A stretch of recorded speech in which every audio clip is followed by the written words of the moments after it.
Good morning, everybody. You just missed the banter with Mr. Caseberg today. So thanks for logging in this morning. Not a whole heck of a lot going on. We did have the WASD report yesterday. How did we end up finishing for the day, Kaiser? We started about down 6. So the running joke with a lot of the people we talked to is they asked Jeff what's going to happen with it on report day, and he'll look at the market about 8 minutes before the report goes out and say that's probably where we're going to close it for the day. So yesterday proved about the same. If you take a look on page 3, we'll jump back to the cash prices, but this is just the kind of the synopsis that comes with those right off the bat. Kind of one of those deals. If you just read the first line there, you would think that this was going to be a bullish report. And what I mean by that is just taking a look at U.S. wheat is for lower supplies. Well, you got to continue reading. So don't just take the first part of the sentence, Ernie, and run with it. So you'll be spreading that fake news around. What I included in there was the report for the wheat, the breakdown by classes. Overall stuff is on the top of that page on page 5. And then you've got the breakdown of the different factors that go into coming up with that ending stocks total at the bottom. And the reason I would say we had a bearish lean to this report was you take a look at the very bottom numbers there in the white wheat column. We had ending stocks at the end of, or in March on that report of 74 million bushels. And we bumped that up slightly to 80 million bushels for this report. So probably help keep a lid on the little bit of upward pricing that we were seeing on your cash prices back on page 2. So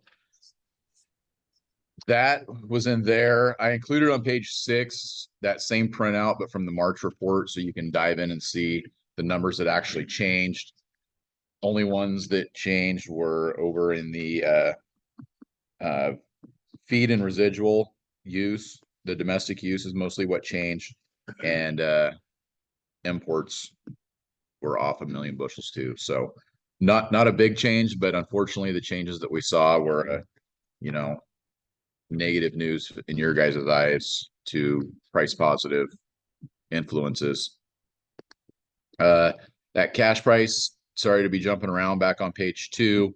That was that 565. We've been there for most of the week this week. There hasn't been a whole lot of movement in that. We've had futures up and down, and that's just kind of where things are hanging out.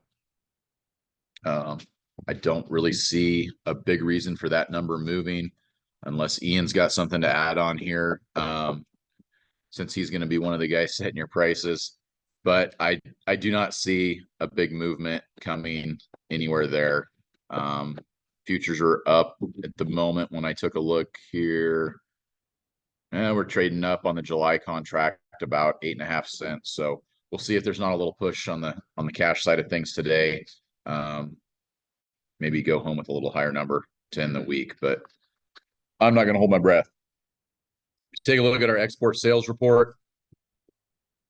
Like we've been talking about, we don't imagine a whole lot of old crop stuff going forward. So you're not going to see big numbers there. Negative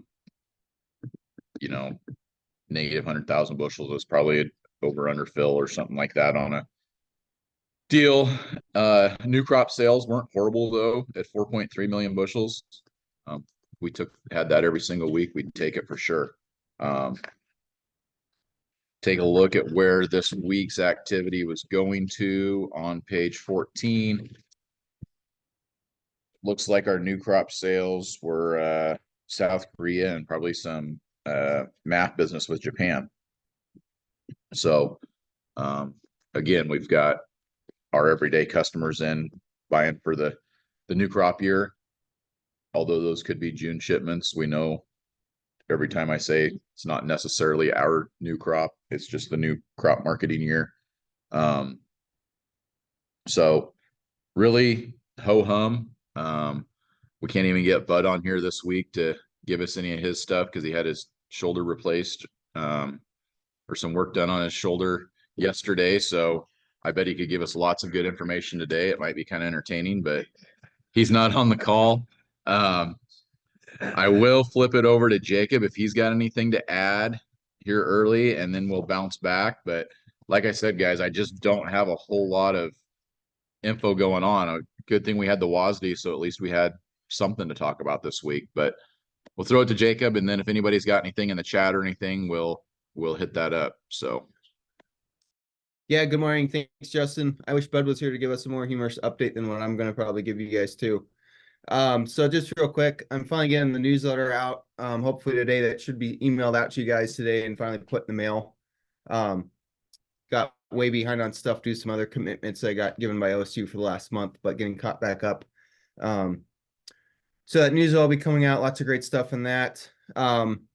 Couple major updates just to share that finally OSU did find some stripe rust, but it was on a very experimental line in Pendleton in one of their rust screening trials. So like they would usually during a severe epidemic, as was forecasted earlier, they would have been finding stripe rust in Corvallis in February and probably in Pendleton in March. And so instead, they've only seen it once in Corvallis and they just now are seeing it in Pendleton. So definitely the outlook has changed that Washington State probably will have a more severe epidemic with strep rust, but this year it looks like so far we're kind of missing the bullet, which is definitely great when you look at the price of wheat. Doesn't really support applying a lot of fungicide later on in the crop development. So I know it's a little late that most people already put propiconazole in your tank, which probably is good insurance regardless. But hopefully it's looking now that, most likely you're probably not even on susceptible varieties. As long as you're not seeing rust, hopefully you'll get away without having to do additional fungicide applications later on in the growing season. But, it all depends on what the weather conditions decide to do as well. So far, conditions are not necessarily conducive to rust. I think a lot of us would like conditions to, be conducive for rust if that means we're getting some more rainfall to help the crop out. So it kind of double-edged sword, but so far strep rust not looking as bad as it was initially forecasted for Oregon at least. So that's some good news. But again, we strongly encourage producers, be scouting your fields. If you do see rust, be ready to spray for it. But it is a tricky year with the price of wheat, not necessarily justifying additional applications later on. So it's kind of a tough balance there. Other updates. So I may have shared this with some of you, but OSU Extension and Oregon Water Resources Department basically got funding together that some of you may or may not be familiar, but there are the weather stations referred to as AgriMet. The AgriMet weather stations are managed by the Bureau of Reclamation. And so basically they got funding that they put in 30 new AgriMet stations across the state of Oregon. And so the good news is we got a couple of those in our region. There's one that's been in Dufur for I think several months now. Just recently they put one in Rufus, and so that's going to be a big help that you can have basically 24/7 access to this weather information via the internet on either your cell phone or your computer. They also put one in Boardman and Condon as well for folks that are farming further east. So that's some good news. Those are up and running. You can access that information 24/7. If you just go to the basically Google AgriMet, it'll take you to their site. The easiest way, in my opinion, you can scroll down a long list looking for the names of these stations. But instead, I would suggest you just click on the map, and then on the map, you can zoom out on the station you want to look at. So just want to provide you that there's some better weather information out there to look at now. So that's helpful. Unfortunately, in Morrill, still the experiment station doesn't have the, they don't have the weather station fixed up at the station yet, but they're working on it. And they say that it should be done, in the next couple months. So it's disappointing it's not done yet, but it should be soon. Those are kind of the biggest updates in the newsletter. You'll see some of those crop tour dates being advertised. Again, I'll just say real quickly, again, the plan is that June 4th will be in Sherman County, Tuesday, June 4th, Sherman County, 8:30 a.m. starting at the Experience Station. Wasco County will be Thursday, June 13th, starting at the Variety Trials in Dufur. So that's all I got, Justin. I should stop talking because all this information will be in the newsletter that's coming out later. So thank you. Appreciate that. Thanks, Jacob. Ernie's got a question actually here for you. Ernie, you want to come over here and ask it? Oh, yeah, go Um, for it. I can kind of hear him. I just wondered if there was any news on the search committee for the job opening at the station, Sherman Station. Yes, so Ernie's question is regards to the Sherman Experiment Station, Kyle Bender's replacement, where that search committee finally was open, his position is open. The update is that that position closes at the end of today, so I do not know what the status is yet, because the position hasn't closed yet. And also, Ernie, I'm sorry, I'm not on the search committee, so I just hear bits and pieces through the grapevine, so I'm not seeing them directly, but I know they definitely have some people who have applied, so. Oh, good. But yeah, I'll keep people in the loop as those developments become apparent and developments I can actually talk about. So Okay, thanks. yeah. Mr. Steve's got a couple questions in chat. One is a question for you, Justin, on base price Yep. contracts. For me, the question is, if rust is found in spots, will it infect the whole field? So the answer is, I mean, if you find rust in your field, there probably is inoculum rust spores on other parts of your field as well that just haven't become apparent yet. So I mean, the textbook answer is that we would tell you that yes, eventually that whole field's going to be infected. And part of it is that stripe rust has this latent period that when you finally see the spores, you finally see the Cheeto dust, there's actually more infection than is actually visible to the eye at that point. So that's the textbook answer. We realize that it's a more complex economic decision with the price of wheat as it is right now. So the other part of that question is, what variety is it? If it's a very susceptible variety like Magic, obviously you're going to be spraying the whole field. If it's something like Shine that maybe has a little bit better resistance, well, maybe that also would be a consideration that maybe could get away with it. Voodoo is a tricky one too, that Lima Green changed the stripe rust rating for Voodoo to being making it more susceptible to rust. But again, a lot of that decision was based off of information in Washington and not in Oregon. So we believe that Voodoo has better resistance to stripe rust in Oregon, but just keep an eye on it, and Voodoo might not be as bomb-proof as we initially had thought, just to share that. Perfect. Thanks, Jacob. As far as the question about base price contracts, that's the $1 million question everybody's been wanting to know. When are we going to turn that program back on? Right now, the threshold is $7 futures. I know we're a ways away from that, but part of the reason for that is at $7, if you're just going to start a base price contract, you're shorting the market. You sell that contract to lock in that futures price that you start your base price contract at. At $7, if the market were to run up, is a heck of a lot less margin requirement that the co-op has to have for that contract versus a $5.50 or $6 contract. And where we've got, geopolitical things that can turn around this market and make it move. And I would say act irrationally. I mean, we don't have a lot of change in, the war and everything from what happened. What was it? 2 years, 3 years ago? 2 years ago. I mean, and look at where the price of wheat is ground down to, back to those more historical levels. So that is the reason that we're targeting right now at $7 futures price as being able to start doing the base price contracts.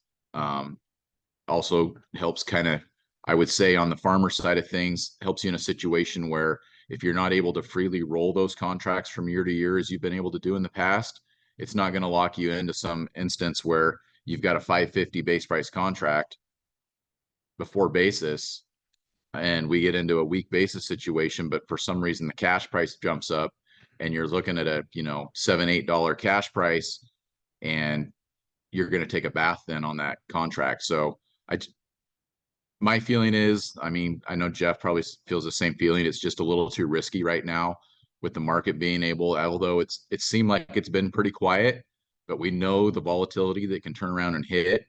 And at these lower levels, being short in the market at these prices just probably isn't a very prudent thing to be doing. So that's why we've got that number out there for that $7 to target being able to do those base price contracts again. So there's the long answer for a very short question. So with that, I will add, I'm going to put Ian on the spot. Ask him to unmute himself, but I was just going to quiz him on kind of where we've been at this week for export business.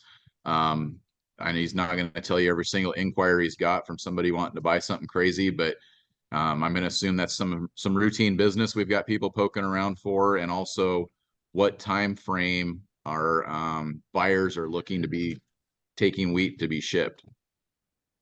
Yeah, sure thing. This week has actually been relatively quiet. We had kind of two main contributing factors to that.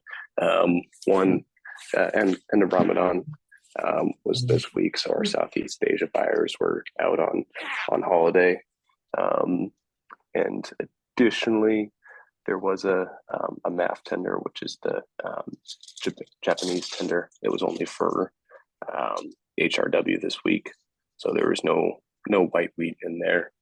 That being said, we do still have a couple folks always looking for indications on where prices are going and such. Overall, at time slot they're starting to look at is on either side of old new crop. So as we see additional business being put on, it's probably going to be in that July, August timeframe. It's kind of what we're looking at right now, which is fairly typical to be a couple months out on the export side. Perfect. Unless you got any other tidbits for us, then I would just mention that Ian works for PacifiCorp.